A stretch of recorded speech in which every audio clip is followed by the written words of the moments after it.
오전에도 담임 목사님을 통해 로마서를 배웠는데 오후에도 로마서를 또 배우게 되었습니다. 아무래도 이번 주는 로마서를 좀 깊게 살펴보는 한 주가 될 것 같은데요.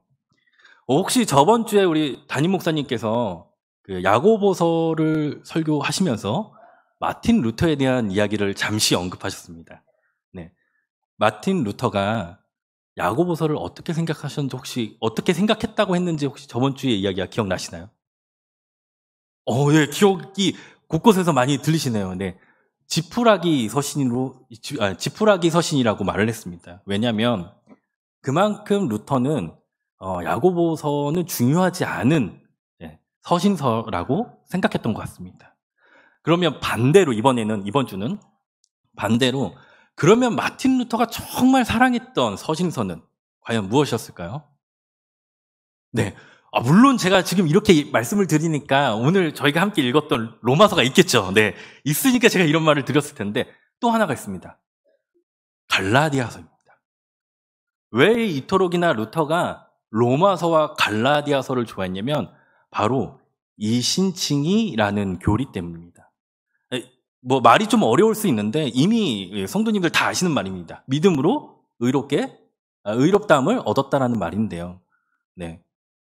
이것 때문에 루터는 로마서와 갈라디아서를 무척이나 사랑했습니다. 그뿐만이 아니라 많은 종교개혁자들 역시도 루터를 따라서 이 신칭이 교리가 있는 로마서와 갈라디아서를 매우 사랑했습니다.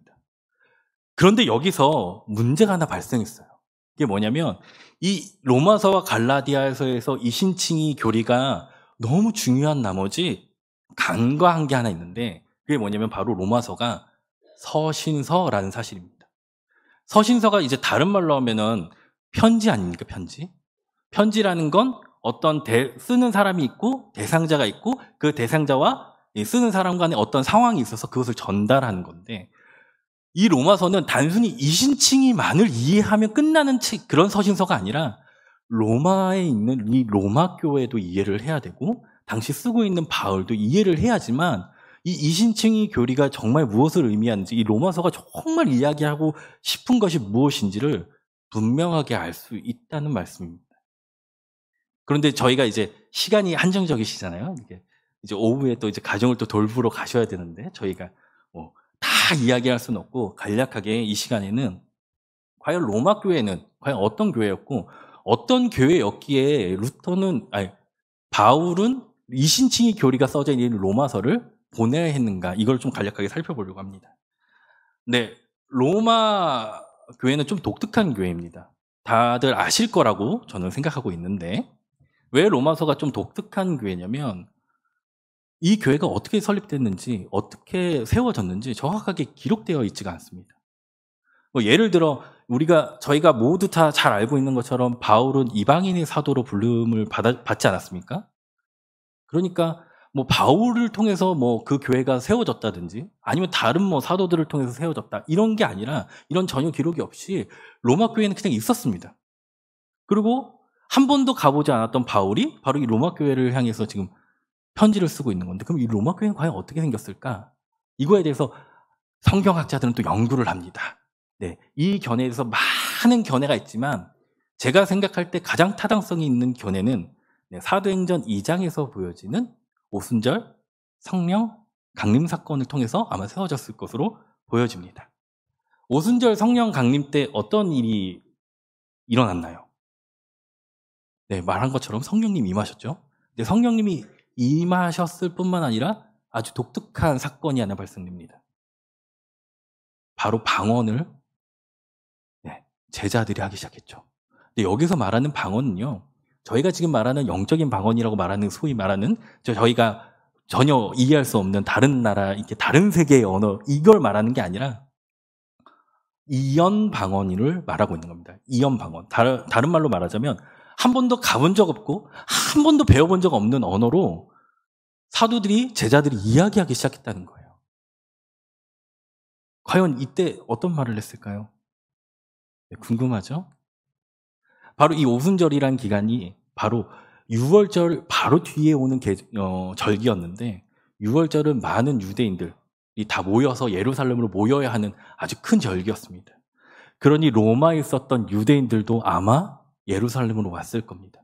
그리고 때마침 오순절 성령 강림이 임해서 제자들을 통해서 전달되는 이 유언방언을 들었을 거예요. 그때 어떤 일이 일어나나요? 네, 이 유언방언 전혀 배워본 적도 없고 가본 적 없는 언어들로 이야기하기 시작했는데 그게 뭐였냐면 바로 예수 그리스도의 복음이 증거된 거였습니다. 성령의 충만함을 받은 것이죠. 사도행전 2장에선 이렇게 나와 있습니다. 오순절 날이 이름에 그들이 다 같이 한 곳에 모였더니 호련히 하늘로부터 급하고 강한 바람 같은 소리가 있어 그들이 앉은 온 집에 가득하여 마치 불의 혀처럼 갈라지는 것들이 그들에게 보여 각 사람 위에 하나씩 임하여 있더니 그들이 다 성령의 충만함을 받고 성령이 말하게 하심을 따라 다른 언어들로 말하기 시작하니라. 그때 경건한 유대인들이 천하 각국으로부터 와서 예루살렘에 머물러 있더니, 네, 이때 복음을 들은 거예요. 아마도 이때 로마에서 왔던 유대인들이 아마 복음을 들었을 겁니다. 저희는 여기서 한 가지 좀 집중해서 들으셔야 합니다. 성령 충만이라는 건 우리가 어떠한 신비적인 능력들을 보여주는 것이 아니라 성령 충만하다는 건 복음을 증거한다는 겁니다. 예수 그리스도의 복음, 피 묻은 그 복음을 다른 이들에게 전하는 것이 바로 성령 충만입니다. 그리고 성령 충만은요, 화려거나 다른 세상 사람들이 막 황홀해할 만큼의 아름다운 모습이 아니라 투박할지 모르지만 바로 복음의 핵심, 예수 그리스도를 통해서 우리의 죄가 사함을 받았다는, 우리는 예수 그리스도로 말미암아 하나님의 자녀가 되었다라는 이 복음을 듣게 되는 것이죠. 전도는요, 다른 곳으로 전파되어지지 않아요. 젊은 사람들은요, 다른 방법들, 세상 사람들이 좋아하는 문화를 통해서, 네, 좋죠. 그러나 성경은 그렇게 얘기하지 않아요. 성경은 분명하게 투박할지 모르지만 분명한 복음이 전달됐을 때 그들이 회심한다고 말합니다. 이 잠깐의 제자들이 전한 이 방언을 통해서 전달된 이 복음은요, 로마로 이어졌고요. 이들을 통해서 로마에는 교회가 세워지게 되었어요. 놀라운 일이죠. 우리는 항상 이런 것들을 사모해야 되는 거거든요. 근데 단순히 여기서 그치지 않아요. 그들이 돌아가서 로마의 교회를 세웠어요. 어떤 일이 일어났을까요? 어떤 일이 일어났을까요? 아마 사도행전 4장 20절에 베드로와 요한이 얘기했던 것처럼 우리는 보고 들은 것을 말하지 아니할 수 없다 하니. 네, 들은 복음을 전달하지 않고는 참을 수 없는 그런 마음들이었을 거예요. 그래서 아마 로마로 돌아갔던 유대인으로서 기독교인 된 이 사람들은요, 열심히 하나님의 예수 그리스도의 복음을 증거했을 거예요. 그래서 믿는 신자들이 점점 늘어났을 거예요. 근데 안타깝게도요, 이렇게 계속해서 교회가 확장되고 좋았던 소식들만 있었으면 좋겠는데 교회는 그러지 않았어요. 왜냐면요, 오순절 성령 강림했을 때도 두 부류가 존재했거든요. 경건한 유대인들이 제자들의 모습들을 보면서 복음을 받아들이는 사람들도 있었지만 반대로 어떤 사람들도 있었냐면 또 어떤 이들은 조롱하여 이르되 그들이 세술에 취하였다 하더라. 조롱했던 사람들도 있었어요. 그 모습을 보고. 예수 그리스도의 피 묻은 복음이 이 땅을 만드시고 이 세상의 모든 것들을 만드신 창조주가 우리를 위하여 죽으시고 우리를 위해 희생하셨다는, 우리를 구원하셨다는 그 복음이 증거되는 그 순간에도 조롱하던 자들이 있다고요. 그랬으니 로마로 돌아갔던 그 사람들이 복음을 전하는데 같은 부류의 사람들이 없었겠습니까? 로마 교회가 세워지고 복음을 전파했을 때도 똑같았을 겁니다. 예수 그리스도의 복음을 증거하는 많은 제자들과 성도들의 모습을 보고 조롱하는 자들이 생겼을 거예요. 생겼을 거예요가 아니라 생겼습니다.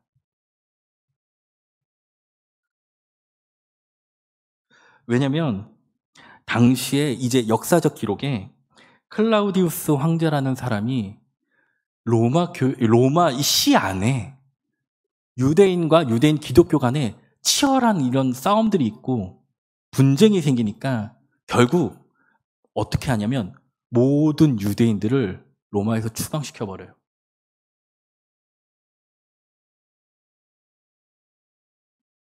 유대인 기독교인들도 모두 다 로마에서 쫓겨난 거예요. 다시 말하면 로마 교회에서 누가 사라진 거예요? 성도들이 사라진 거예요. 큰일 났죠. 로마 교회가 문을 닫았겠네요. 어떻게 됐을까요? 예. 대답이 없으시네요. 네. 괜찮습니다. 네, 저는 좌절하지 않으니까요. 네. 놀랍게도 로마 교회는 무너지지 않았어요. 당시 로마의 학자들이 추산해 본데 로마 시민이 한 30%, 아마 그 포로나 종들이 한 70% 정도 있었을 거라고 추산하더라고요. 다시 말하면 로마에 있었던 로마 시민 또는 로마 종들이 계속 회심했던 거죠. 유대인들은 쫓겨났지만 로마 교회 안에는 이방인들로 가득 찬 성도들이 채워지게 된 거예요. 놀랍죠? 짧은 시간, 아주 짧은 시간 제자들이 성령 충만함을 받아서 전한 그 복음이 로마까지 전달됐고, 로마 교회 안에 큰 분란이 있어서 모든 유대인들이, 중축이 됐던 모든 사람들이 모두 다 쫓겨났는데도 불구하고 로마 교회가 문을 닫은 것이 아니라 이방인들이 그 교회를 지켜나가죠. 이렇게 황제가 죽게 됩니다. 곧다 추방당했던 유대인들이 다시 로마로 돌아와요.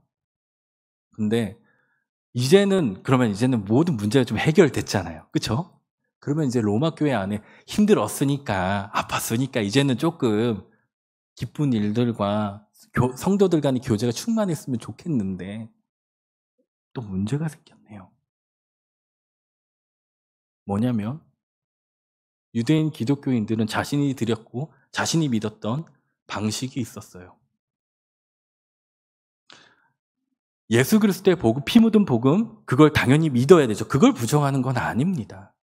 그런데 동시에 유대인들이 지켰던 유대 율법 또한 지켜야 된다고 생각했어요. 할례 같은 것들을 지켜야 된다는 거죠. 그리고 제사를 지낼 때도, 예배를 드릴 때도 자신들의 방식대로 따라야 한다는 거예요. 근데 이방인들은 그 말을 순종할 수가 없거든요. 아닌 것 같거든요. 너무 슬프게도 이제는 기쁜 일만 있어야 될 것 같고 성도 안에 기쁨의 이렇게 교제들만 가득해야 될 것 같은데 그렇지가 않네요. 더 끔찍하게도 성도들끼리 싸우고 있네요. 이게 로마 교회에 있었던 현실이에요.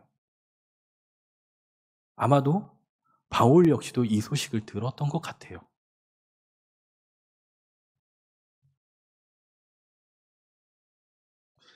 이쯤 되면 제가 이제 설교를 시작한 지 한 15분, 20분가량이 돼가고 있거든요.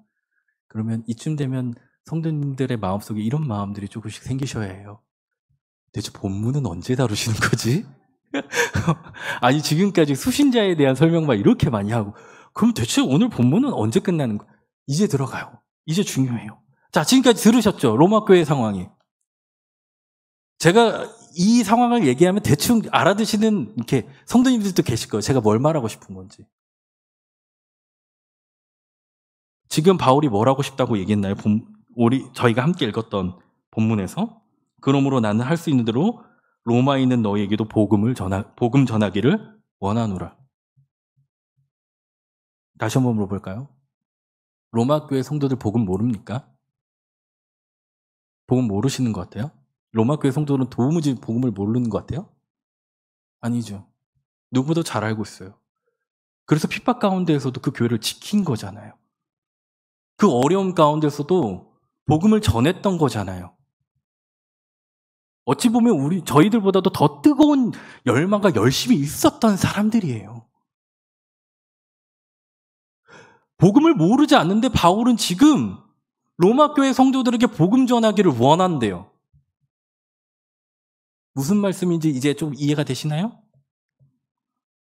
복음은요, 한 번 듣는 걸로 완전하지 않아요.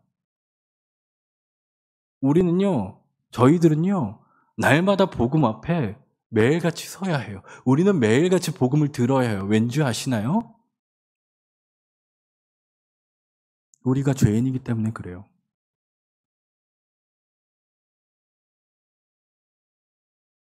죄가 뭔가요? 저는 참 이게 신방을 하거나 그러면 가장 먼저 물어보는 게 구원의 확신이 있는지를 가장 먼저 물어보거든요.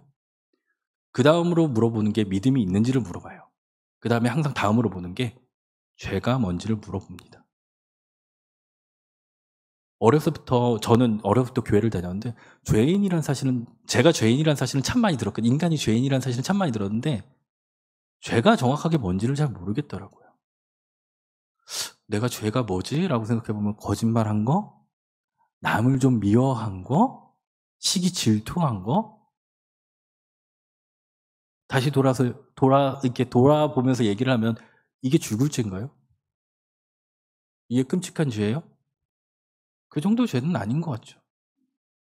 내 성경이 말하는 죄는 이거 아니에요. 정말 이게 되게 깊이 고민하셔야 되는 게 우리가 죄를 너무 쉽게 생각해요. 정말 죽일 죄는 뭐냐면 사람 정도 죽여야지. 사기를 진짜 크게 쳐야지. 이런 사람들이 죽일 죄지. 세상이 보는 죄는 그래요. 그래서 그 세상적인 기준에 우리를 보면요. 그렇게 나쁘지 않아요. 우리 좀 괜찮은 사람들인 것 같아요. 그래서 하나님이 굳이 우리를 위해 죽으시는 그 복음의 의미가 뭘까를 생각하게 돼요. 감격하지 않는다는 말이죠. 다시 한번 말씀드리면 죄는요. 성경이 말하는 죄는요. 이런 거 아니에요. 성경이 말하는 죄는요. 아담이 선악과를 따먹었을 때 분명히 드러나요.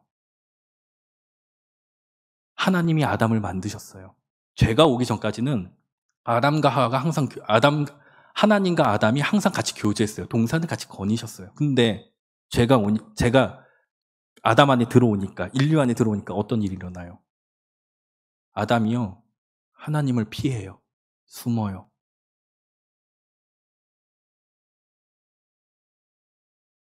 이게 죄예요. 죄가 들어오면 우리 안에 어떤 일이 일어나냐면요. 하나님의 말씀을 알긴 알겠는데 그것을 따르는 게 기쁘지 않아요. 즐겁지 않아요. 그게 우리의 모습이에요. 하나님이 이 땅의 모든 것들을 만드시고 우리를 인도하시는데 그 하나님 손길에 우리를 맡기는 것이 기쁘지 않다고요.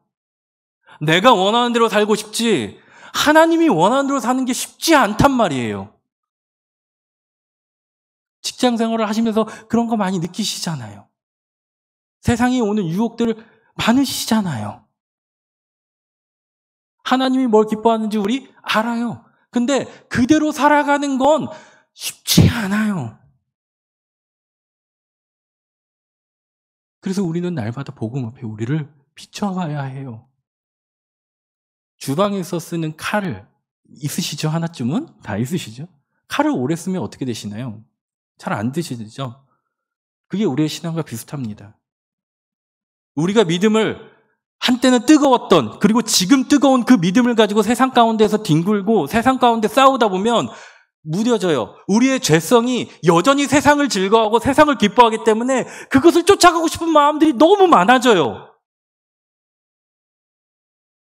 그러면 어떻게 해야 돼요? 무너지나요? 아니요. 우리 영혼을 다시 복음 앞에 비춰봐야죠. 내가 지금 어디에 서 있는지, 내가 무엇을 향해 가고 있는지, 내가 무엇을 소중하게 여기고 있는지 비춰봐야죠. 바울이 그거 얘기하는 거예요. 복음 앞에. 내가 다시 너네들한테 복음 전하기를 원한다라고 말하는 이 말은 너네들이 복음에 대한 지식적인 걸 모른다는 얘기가 아니라 너네 마음이 지금 어디를 향하고 있는지, 무엇을 쫓아 살아가고 있는지를 분별하라는 거예요. 그걸 바로 알라는 거예요. 그걸 너희에게 가르쳐주고 싶다라는 거예요. 그래서 바울은 로마로 너희들에게 가서 이 이야기를 해주고 싶다라는 거예요. 하나님을 알려주고 싶다는 거예요. 예수님의 대속을 너네들한테 전달해주고 싶다라는 얘기예요.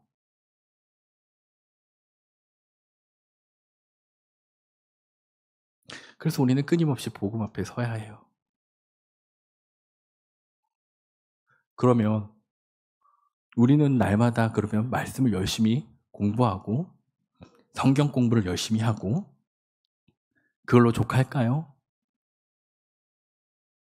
저희가 담임 목사님을 중심으로 해서 저희 교회가 이제 1년 동안 교리를 배울 거예요. 교리는 매우 중요합니다.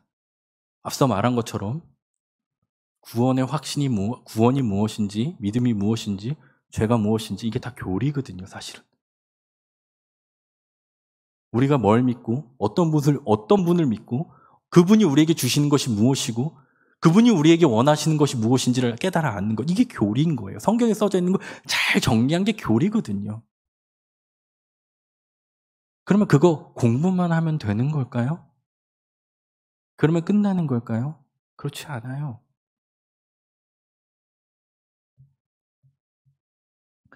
그것만 끝이었다면 여러분들 이 자리에 나와서 앉아 계실 필요가 없거든요. 인터넷으로 그냥 간략하게 더 좋은 교수님들이 하시는 말씀이나 그런 거 찾아 들으시면 돼요. 굳이 이 비가 오고 막 갑자기 비 와서 저 당황했는데 비 오실 때 이렇게 힘들게 여기 안 오셔도 되잖아요? 인터넷으로 그냥 간단하게 이렇게 예배 드리고 그냥 하면 되는 거잖아요? 굳이 여기 나올 필요가 없는 거잖아요? 아니요. 바울은 그렇게 얘기하지 않아요. 바울이 분명하게 얘기하잖아요. 너희에게 가기를 원한다고요. 너희에게 가기를 원한다고 내가 그냥 편지를 줘서 너네들끼리 돌려보고 너네 마음 다시 붙잡아 이런 말이 아니라 내가 너희한테 가기를 원한다고요. 이 말이 뭘 의미하시는지 아나요? 단순히 지식 전달을 하는 것으로 내가 너희에게 복음을 증거하길 원하지 않아. 내가 너희에게 직접 가서 너희와 사귐이 있기를 원해. 난 너희와 교제하기를 원해. 다른 말로 말하면요. 바울이 자신의 삶을 통해 복음을 얘기해주고 싶다는 거예요. 이게 핵심이에요. 복음 앞에 우리가 바로 섰다면 그것으로 멈춰 서는 게 아니라 우리는 나아가서 우리가 받은 복음, 그 복음의 진짜 의미가 무엇인지를 우리의 삶으로 입증하는 거예요.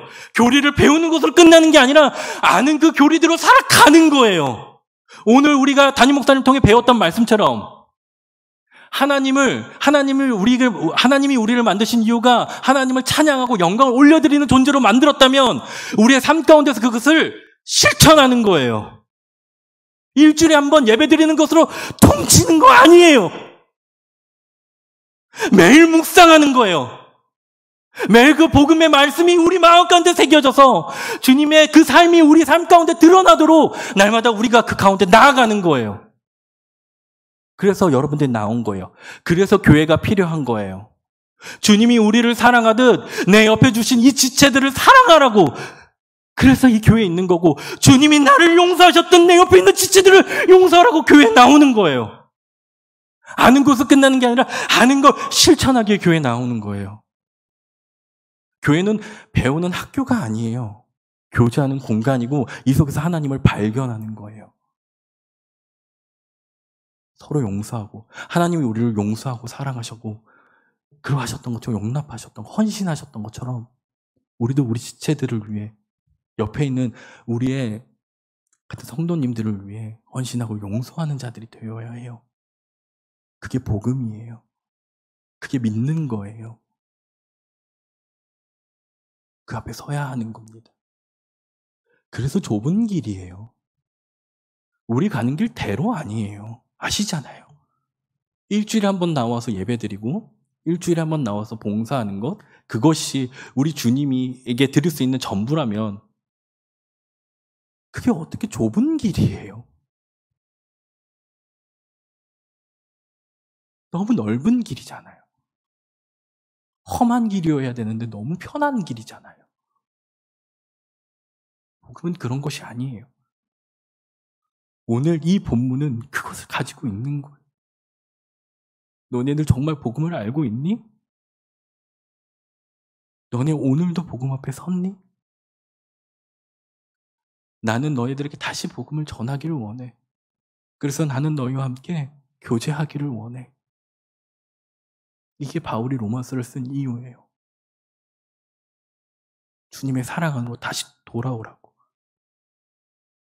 주님이 보이신 그 본대로 너희가 살아가라고. 이걸 어려운 말로는 성화라고 합니다. 예수 그리스도를 닮아가는 삶. 우리에게 주어진 삶은 바로 이 성화의 삶이에요. 그런데 여기서 끝나지 않아요. 바울이 사실은 로마 교회에 편지를 쓴 이유는 이것도 있지만 한 가지가 더 있어요. 바울의 목적은 서바나까지 복음을 증거하는 것에 있었어요. 서바나가 어디냐면 지금의 스페인이에요. 유럽의 땅끝까지 복음을 증거하고 싶었어요. 그런데 거리가 멀잖아요. 지금 있는 곳에서. 그러다 보니까 안디옥이라는 교회가 항상 후원했는데 그 기관 너무 멀기 때문에 만약 이제 바울이 본격적으로 유럽에 또 스페인까지 복음을 서바나까지 복음을 증거하려면 중간에 도와줄 수 있는 교두보가 필요한데 아마 바울은 로마 교회가 그 역할을 해줬으면 했던 것 같아요. 복음을 증거한다는 거, 너네가 복음을 무장해서 다시금 나와 함께 동역했으면 좋겠다라고 얘기하는 거예요.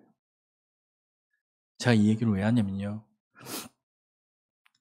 저희 교회, 창신제일교회가 앞으로 더 커져야 되지 않겠습니까?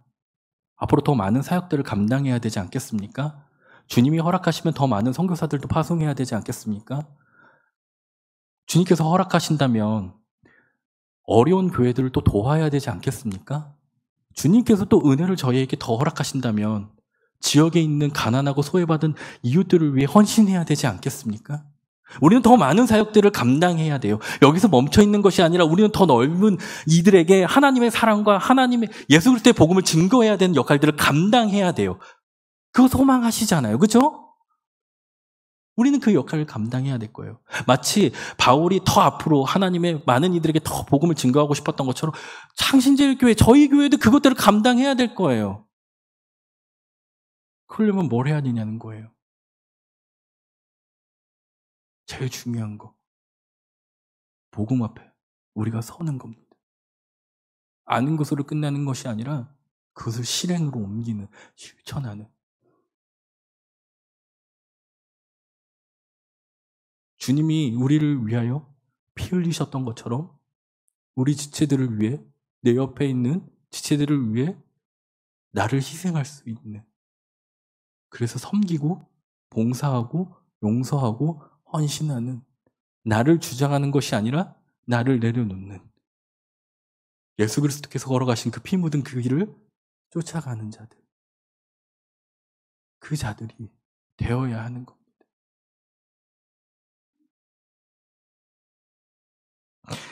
오늘 이제 찬양을 하고 이제 기도를 하려고 하는데요.